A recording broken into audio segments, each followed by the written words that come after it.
walk into the studio and people are mad at you. Boy, what have you done? People are fired up. Oh, Lordy. Oh, for being real mellow, for being mellow and all THC'd up. Those are some testy kitties, man, when you come after their THC. They're not happy with you. Walk in, Mike. You've got to talk Mark off the ledge on this THC issue. He's making a fool of himself. He's going to lose his listeners. Why does he think he's morally superior? Don't shoot the messenger. It's not about me. It's not about my morals or my thoughts. Guess what? Let me just, without making it about me, is it a more moral and better society that doesn't legalize more intoxicants? I'd say yes, it is. Is it a more moral society that prevents babies from being murdered? Do you think I'm being holier than thou or self-righteous when I talk about protecting the unborn? Give me a king-size break. Can I ask you something that's not about taking a side on that? Because I don't know if you want to. I don't really want to. You're okay. I know my buddy. Well, look. There's a bigger. I mean, look. It's a big so issue many fish in to fry. Texas, But here's the thing. Just since this will be a whole lot of the rest of today's show, as Lieutenant Governor Patrick is with us at 8:35 and Michael Quinn Sullivan 9:05. You're fresh back from New York. You're fresh back from New York.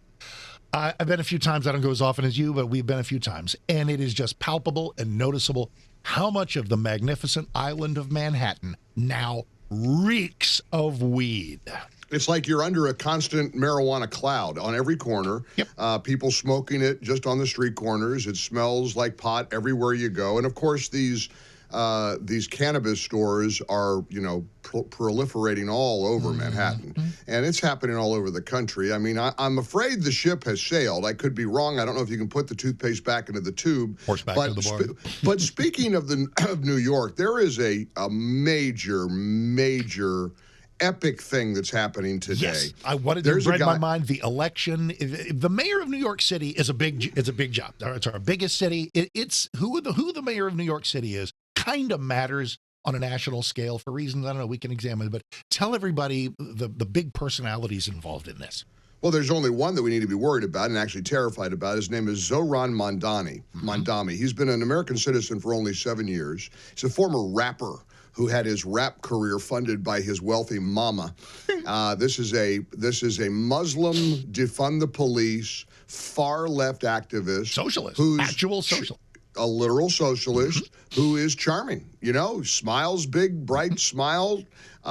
He's captivated, young people who love AOC and Bernie. He's a stop the oligarchs kind of a guy. He's also a guy who believes that the police need to be removed from, check this, high crime areas of New York City. That's good. He wants the police taken out of the high crime neighborhoods and replaced with social workers.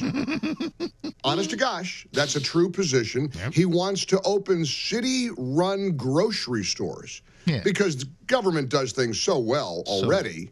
You go to the DMV. I mean, just how perfect this is going to be. Take a number and get a ribeye over in aisle 4, run by the city of New York. This guy is a wolf in sheep's clothing, if there ever was one. The problem is the choice in New York is just awful because it's either him or Cuomo. Cuomo's back from the dead. He is. From the this, of course, is dead. Andrew Cuomo, who was governor, and that just imploded on him for COVID mismanagement and a number of other things. That's the choice. Isn't his name big enough? Aren't our memories short enough? And doesn't he and his whole family name with his dad, Mario Cuomo, brother Chris, doing yeoman's work on a cable network that's trying to be semi-even-handed, isn't he a big enough deal that he's going to cruise? Isn't this his race to lose? That's not what the polls are saying. I know. I mean, the polls are saying Mamdani has surged ahead. That he's captive. A lot of young people are voting crazily, and of course they are. Why wouldn't they? Are they? Well, we're going to see. Has a basic thing in American life changed? And it's an old James Carville quote. It says, "Yeah, there's a name for a party that depends on the youth vote. Loser." Because the theory was that young people just don't vote with much energy. Yeah. Speaking Speaking of guys with accents, I'm going to play, I think, the whole 13-minute rant from Dr. Phil about the state of today's Democrat Party. Dr. Phil, of all people, just says, look, today's party is unrecognizable. Yes. They are pro-Hamas. They're anti-law enforcement. They're pro-open borders. It's unrecognizable, and Dr. Phil has a moment of sanity. Look, let's just hope New Yorkers have a moment of clarity. I'm not a Cuomo fan for obvious reasons, but I'll tell you something. If this guy somehow winds up as the mayor of New York City, I'm not kidding you, Mart, kiss it goodbye. It would be awful. This guy, first of all, NBC of all places found what a fake he is. He takes on all these different accents. He talks like Middle Eastern. Oh, it's unbelievable. What? Yep. Well, he's a Muslim, and he so talks. He goes into a mosque, and all of a sudden, hello, I'm so glad to be here. What? Yes. Oh, yes. It's like Obama at a black church. I mean, absolutely. Wow. He's got a bunch of fake accents. Oh my gosh. Oh no, this guy. But more than that, I mean, look, it's not the Muslim thing, And of course, his defenders say, the racist bigots don't like. Has nothing to do with the fact he's Muslim. Has to do with all of his terrible, destructive policies.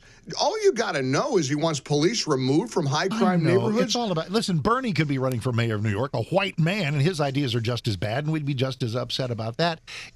Last thing on this, because here's another thing that is kind of important around the country, because here's another thing that's catching on, and I wish it would die. Ranked choice voting. I know. That's a Lisa Murkowski trick. It's insane. That's what she got done. For those that don't, usually it's like for today's election, for the Democrats, of course, you got Cuomo, you got this guy. The independent candidacy will be Eric Adams. Why did he leave why did he vote? They're mad at him because he embraced law and order, and the Democrat establishment got mad at him and basically kicked him out. Does he have is he thus crippled running as an independent, or does he have a chance? No, I don't think he has a chance at all. And what I'm hopeful about, and I'm probably, this is wishful thinking, Curtis Lewa on the Republican side. Curtis, if New Yorkers are fed up enough with crime, and they are, I mean, it's really bad. I mean, I'll tell you this. Just getting back last night by way of Orlando because of, again, a diverted plane because of a storm. And you should have seen that conversation. We land at Orlando. Yep, I'm literally in the first row of the plane, right by the door. Of course you are. And we have to get diverted to Orlando because there's a thunderstorm over Tampa. And I get that. That's not their fault. All right, we're going to run out of fuel, so we got to divert to Orlando. I'm thinking, crap, here we go again. So they pull up to the gate, and the flight attendant is talking to the pilot, and the pilot's saying, well, I don't want him to get off here. We're just going to fuel and go. We're going to fuel and go. Okay. Well, they pull up to the gate. They open the door. The door is 5 feet from me. I have my carry-on bag, because all I want to do is get off the plane, rent a car, and drive, because it's only an hour and 10-minute drive. Right. Well, pilot doesn't want to let anybody off. Oh, man. And I'm thinking, no. And so then this sassy gate agent comes onto the plane. Oh, I love the sassy gate agent. I love this. And the sassy gate agent takes control and says, look, you want to get off? Make sure you get all your bags and get off. And I loved it. I wanted to give the guy a big hug because he overruled the pilot, basically, and said, yeah, we're going to be here long enough. So you did that? I'm off the plane, rented a car, got to Tampa, was in bed by 10:30. Okay, I know this is weird, and because you should be able to get off a plane where you're no longer a terrorist. But aren't airlines? Don't airlines just have a horrible bugaboo about people interrupting their flight, getting off where they're not supposed to get off, getting on where you're not supposed to get on? Anything you do that interrupts the exact letter of your reservation gives the airlines 14 heart attacks. Haven't you found that to be true? Let me give you the airline rule. Yeah. They can do whatever what they want to do. Well, there you are. It's like when they close the door when they're leaving. I know. If you're late, they can open the door again. You can be standing them open the door you'll be again. told they can't. You come up to the gate, you're running late, we've all done this. Can't do it. And Can't open the door. They just closed the door. They're still 5 minutes from backing out, but they closed the door. You're standing there. Right. I'm looking at the plane. Here's my ticket. Let me on. Right. And they go, nope. They'll tell you that it's like some hermetically sealed thing from Harry Potter, that once the door is closed, you can't break the seal. If they open it back again, the spirits of death will come in and wrap themselves and rather kill the passengers. The dormitors or whatever they are that fly around will come down and suck out your soul. Oh, no, they can open the door if they want to. And incidentally, I've watched, and the reason I know it is because I've seen them do it. They'll do it if they want to. So you know what they did yesterday? What? The sassy gate agent had no problem, but now there was a system, I will tell you. You just don't walk off. Right. You got to go to, he took your driver's license and checked me out of the flight when in Orlando. So yeah, you just can't leave, because you're right. Technically, you're booked all the way to Tampa. You just can't walk away. So anyway, but anyhow, got home, settled in, and just absorbing, praying for New York, and I'm praying for the Middle East. I've never had to use my 10-second dump on a president of the United States before. This morning, President Trump let it loose. He is obviously ticked. Look, Dad is home and he's mad. That's it. Daddy's pissed, and he is not thrilled with it. It sounds like an errant rocket came out of Iran, didn't go anywhere. They intercepted it. Well, that just ticked off Israel. And so they Israel now unloaded. They want to unleash holy hell now on Iran. And Trump is like, wait, stop it. We got to cease fire here. What are you doing? Cut it out. Yeah. And you could tell in the comments that you played a few moments ago that President Trump alluded to the fact that it sounds like one errant missile, maybe. Look, if Iran is going to break the ceasefire, they're not going to have one little dinky missile. I would think it's going to be a barrage. I would think so. So something went wrong somewhere. Something happened, and now Israel is like, oh no, no, you don't. And here we go. And President Trump, he says it so perfectly because he's right. They have been fighting for so long and for so hard. They don't know what the blank they're doing. And he's right. And it's got to stop. And so, look, this is definitely a shaky ceasefire, I would concede, but it's also arguably Trump's finest hour because, as you so perfectly put it, it's a heck of a lot better than raging all-out war right now. But what's better than a ceasefire?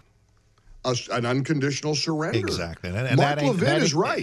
That as lovely as a ceasefire is compared to missiles flying back and forth, peace is not what you get when everybody just stops firing off rockets. That's not peace. Peace is what you get when the good guys finally win. And Mark Levin has been getting a lot of flack for saying, I hate that phrase, ceasefire. Yeah, but you're right. But it's unfortunate if we look at ceasefire and go, oh, good, we're done here. We are in That's no right. ways We're done. not done. But speaking of Mark Levin, are you seeing the back and forth between him and Marjorie Taylor Greene? No. Holy moly. Well, they are going at it. I mean, it is brutal. I mean, because Marjorie Taylor Greene, she's just all in against our intervention. And Matt Walsh did not go full Tucker in his post, but overnight he said that Trump is better equipped to handle this than anybody else. Things it's great that this has gone.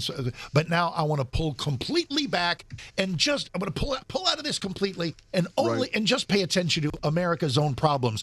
Dude, a nuclear Iran is an American problem. That full-on interventionism, Lindsey Graham style, that's not smart. So equally unwise is sticking your head in the sand. That's right. Well, Axios has a headline, Trump's swings on Iran leave MAGA with whiplash. Oh, we don't know. We're confused. Baloney. A poll came out last night. 90% of MAGA supports what Trump is doing. For full shows, live and on demand, it's Salem News Channel.